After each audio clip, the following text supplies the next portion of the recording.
Pemirsa, terima kasih pian masih bersama kami. Berita selanjutnya mengabarkan pergelaran pembukaan Musabakoh Tilawatil Quran Nasional ke-29 di Kalimantan Selatan selain bernuansa religius namun turut pula disuguhkan beragam pakaian adat wan istiadat dari seluruh penjuru Nusantara. Selain itu, sebanyak 68 anggota Purna Paskibraka Indonesia asal Kalimantan Selatan turut pula mendampingi Depil Kapilah dalam kemeriahan acara pembukaan MTQ.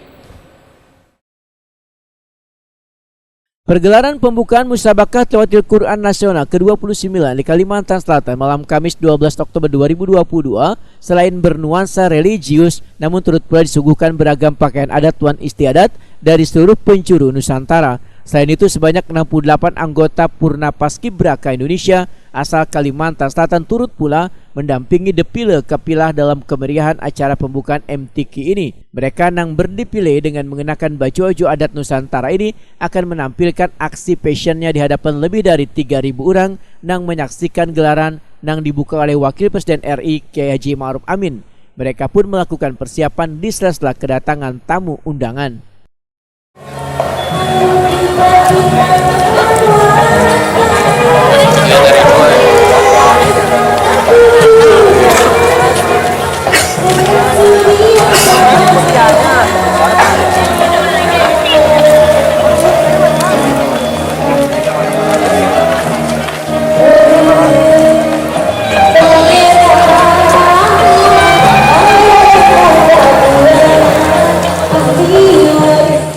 Panitia Musabakah Tilawatil Quran Nasional ini pun akan memunculkan Depil perwakilan Kapilah ini dimulai naiknya dari belakang panggung, kemudian berjalan menuruni panggung. Untuk perwakilan Kapilah nantinya akan duduk di kursi yang telah disediakan, sedangkan Paskibraka pembawa papan nama wan nang berpakaian adat menuju keluar dari area kawasan pembukaan MTQ.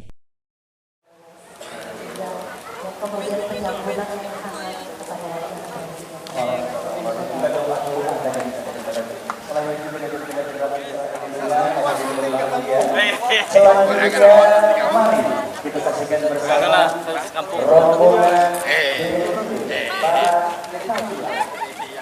dan kita sambut Kapilah yang pertama.